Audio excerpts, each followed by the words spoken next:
Okay, I think I am live.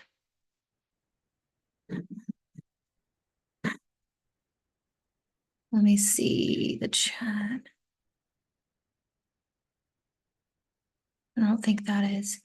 Hey guys, I'm gonna make sure my sound is working. I think I am live. Let me see the chat. But the one thing I can't find, I think that is, hey guys, let me turn myself off. The one thing I can't find when I go live is I can't find the chat. I want to be able to chat with you guys. Give me 1 second.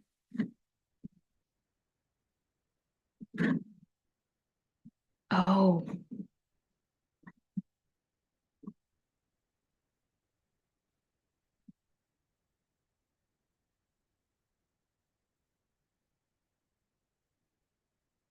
let me see.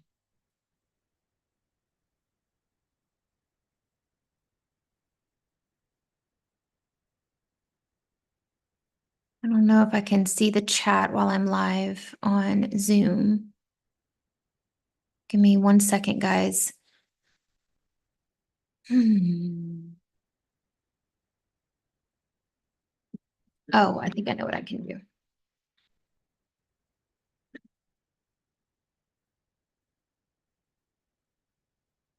If I go like this. Welcome, everybody. Come in. I want to try to see if I can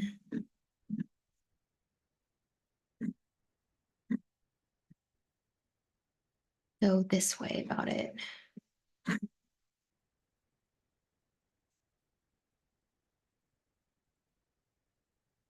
Oh, there you guys are. Good morning. I see you. I see you. I see you.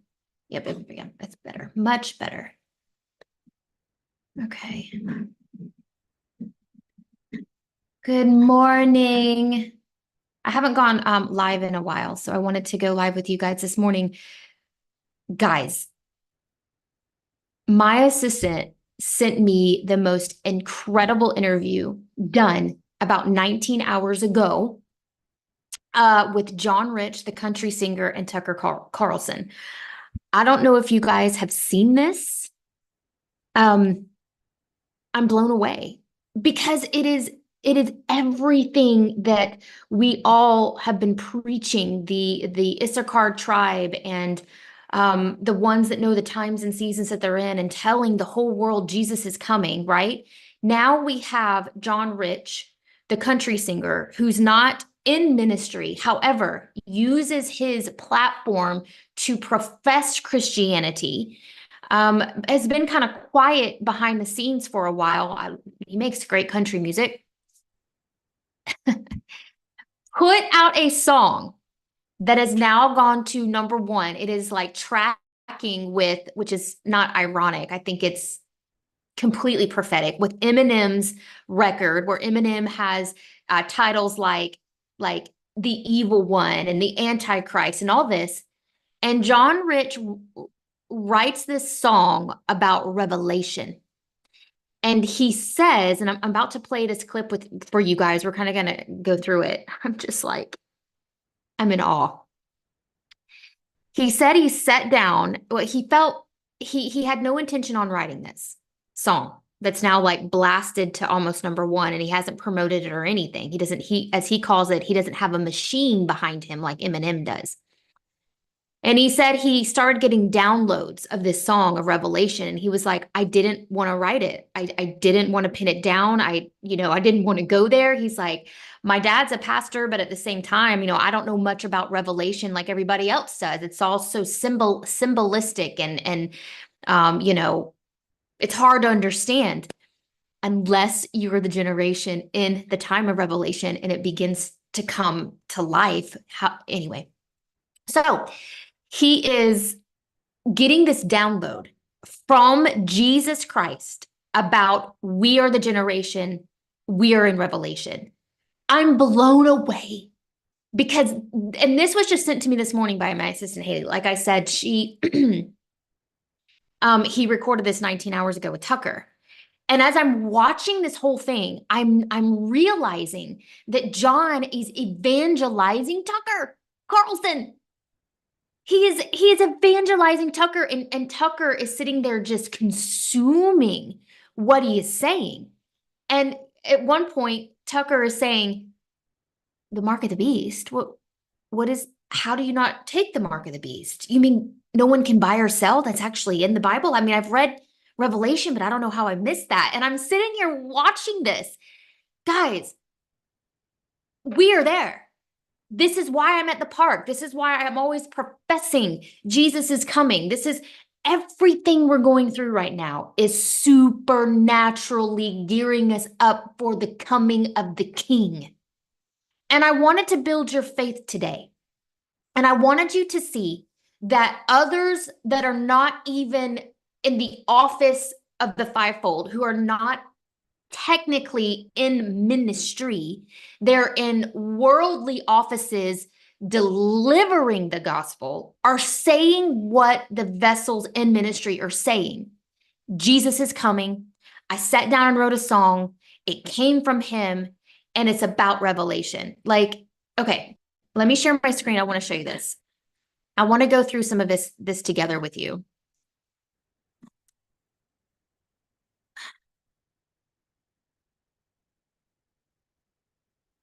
I want to go to soundbite 926. Let's start here. Listen to this.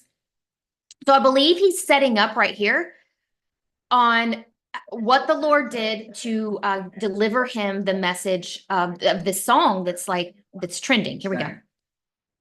You know, it's got the boss's hand on it. He gave it to me. He told me to write it, so I did. He told me to go put it out there, so I did. It's on him now.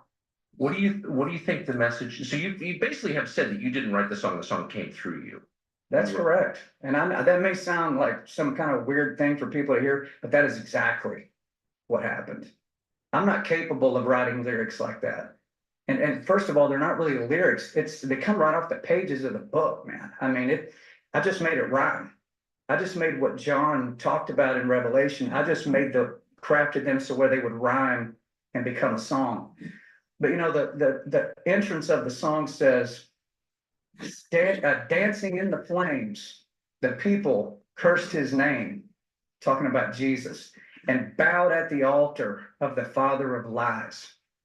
But there's a number to their days and all their evil ways. The Lord's going to turn away from all their cries, meaning at the end. And what that's talking about is when you watch the Super Bowl halftime show, or you watch the Grammy Awards, or you watch some of these big concerts and music videos where they are putting satanic symbolism right in your face. They are practicing witchcraft on the stage right in front of you. You're watching a football game or an award show and with your kids, and now whammo, straight evil coming straight at you. We've all seen this now. Somebody has to counter that. You know, these guys have all these massive budgets, the entertainment value, the ability to produce those things at such a high level, it's impossible to look away from it. You know, it's like boom, pow, huge special effects, all this stuff, and everybody's just mesmerized, and it's going right into them. So on Revelation, Wait, can I just ask you to pause? yeah, go ahead. I actually haven't seen any of that because I don't have Right. to eat, but I've read that this happens. Yeah. Why? Why are they pushing Satan worship on television? Because they're doing the work of their father, just like I am. Oh, oh my goodness, guys. And there's Hold on a second. I mean, there's Oh no, let me figure out why there's no signal. 1 second, guys.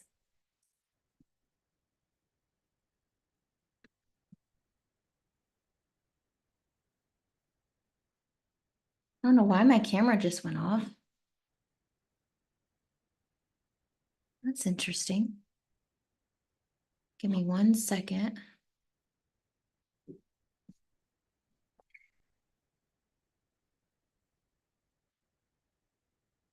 Maybe we can do it this way.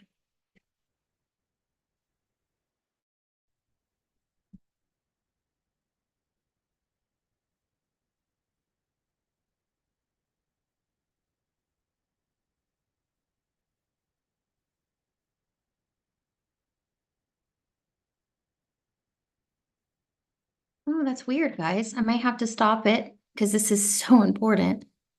Let's do. What about this? I'm back. Okay. I don't know why my camera keeps going bonkers. Okay, so let's go back to this.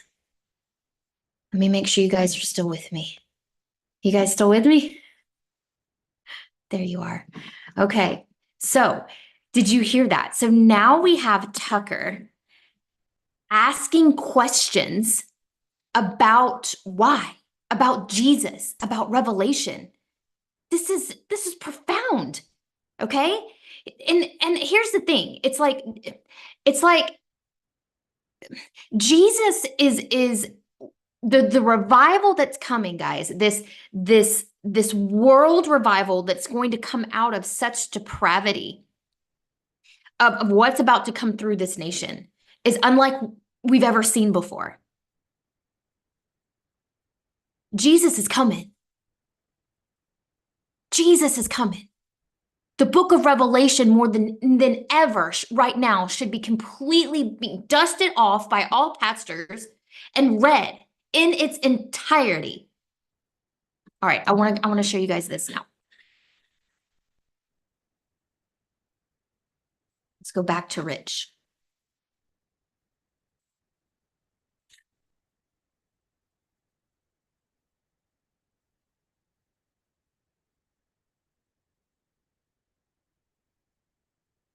Let's go, let's see, the big screen here. And I want to go to sound by, let's go to 20. Check this out. Yeah, let's go here.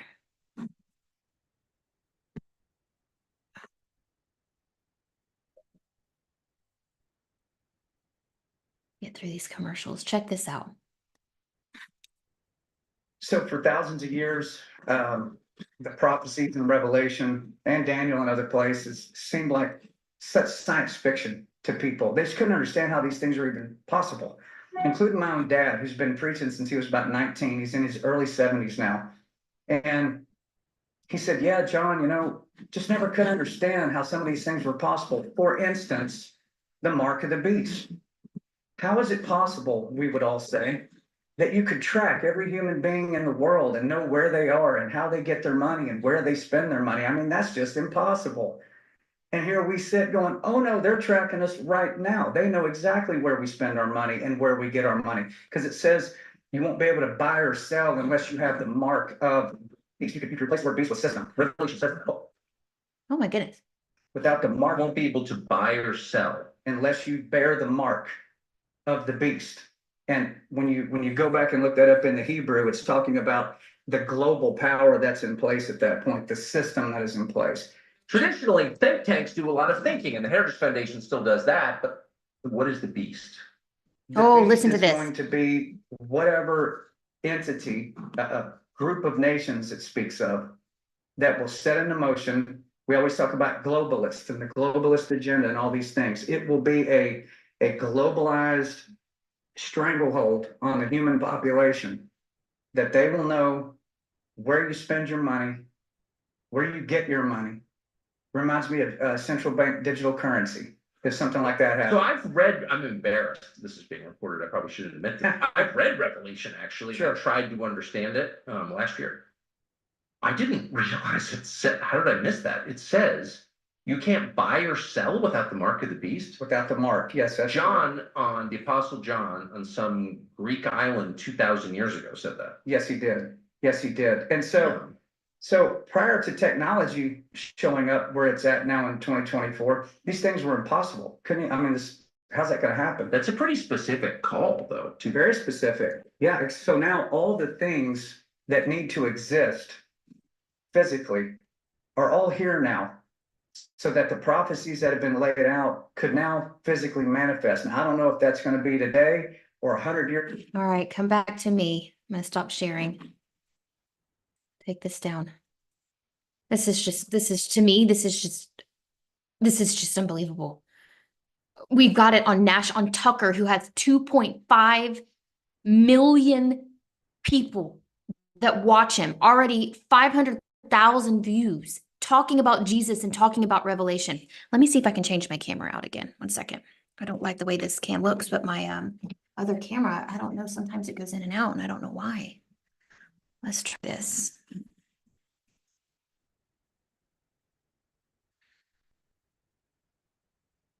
Yeah, much better. All right. So listen, guys, I just could not. I'm just blown away. We're sitting here talking about, I constantly talk about the return of the Lord. I constantly talk about the mark of the beast. John Roch was just talking about centralized digital currencies. That's what we don't want. That's why we're all in the cryptocurrencies. I just want to bring this up. That's why we're all in the cryptocurrencies now, because they're decentralized, which means nobody owns them. Nobody has control of them. But the CBDCs and all of the digital dollars and digital currencies that these nations want to build, they want it to be centralized so that they can control it. And the whole point is to get into the digital assets that are decentralized, be able to make a bunch of wealth from these wells so that we can buy up assets and we don't have to be a part of the system. And you understand and you see now on Tucker Carlson, they are talking about on prime time hours the book of Revelation. They're not talking about the Quran. They're not talking about the Buddhist. They're not talking about New Age stuff. 2.5 million people are hearing the gospel.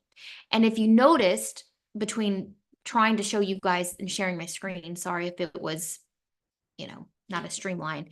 I just hope that you got it. Tucker was sitting there eating it up. He was seeing, finally, the book of Revelation coming to life. Finally seeing what this book has been sealed up for ages.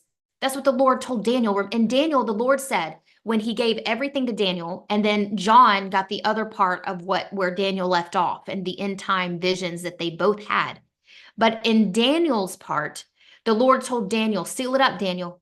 Seal up the book, the end, the book of Revelation. At the time Daniel got it, John got the rest. Why? Because this is not for your generation's understanding. This is for a generation to come. We are the generation to come. And the book of Revelation is beginning to open up to the ones that the Lord is allowing to see that what we are living in right now was written 2,000 years ago.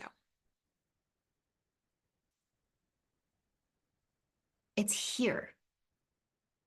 So the best thing that all of us can do, I know that we are really excited about the wealth transfer. We're very, very excited about the cryptocurrencies. We're all trying to stay on top of it. And those are the most clickable videos. I'm an end time preacher. So I'm talking about end time things. I'm talking about the economic transition. I'm talking about the Lord coming. I'm talking about the horses riding. And so when I'm telling you these things, don't forget about those other things while you're trying to focus economically on how to preserve you and your household and become the Josephs. The Josephs will rise regardless. If you are not a Joseph, you're just not going to rise, no matter how much you study the cryptocurrencies and you make it an idol in your life. The Josephs who are true Josephs are rising regardless. What you need to focus on is where we are in time. Jesus Christ is returning. He is. We are the generation that will see the new kingdom to come, his kingdom, where he will rule and reign from Jerusalem. The rapture is real, and we will be raptured, and there will be people left behind. Your objective is to have a pure garment. Your objective is to tell as many people as you can where we are in time. It's all over us. It's all around us. I find it very interesting, if I'll post this interview with Rich and Tucker in my description, but he says a very prophetic thing, and he's being very prophetic, and I don't think he realized it. He said, watching and praying about what happened to 45 makes me wonder if that was a foreshadow of what's to come for America. America gets tried to be taken out, gets tried to be wiped off the map, but miraculously stands up and comes back. Well, isn't that something? With what all of the prophecies, a dream that I had, some of you have seen that we go through a storm. We go through something that looks so bad that it doesn't look like America can come back. And some have even said, I saw a new America, but I don't know if it's a good America or a bad America. Yeah, we're there. This is no longer someday down the road, a matter of opinion. You know, everyone thought that they were in the book of Revelation before us. No, it's now. We are the ones. We're the ones. We're the ones. And we're going to see this country go through it. But we got the Lord. And, you know, He's good. He's good. You get your houses in order, you get your finances in order, you get your bodies in order, get them as healthy as you possibly can get them. You stay in your prayer closet, you pray, and you get yourself to a fellowship of believers that work in signs, miracles, and wonders. You can use my website soon when it's up. If you know of one, then go ahead and go. You know, now is not the time to be messing around. Even the secular world is saying these things. I mean, John Roch isn't secular, but he definitely is involved in this secular industry. And they're all watching and they're all listening to him. And that's something. The Lord has a lot of mouthpieces everywhere. All right. I love you guys. I'll post the interview. It's a fantastic interview. You should go watch it. I'm just excited. The revival is coming in. It's the great and terrible day of the Lord. Love you guys.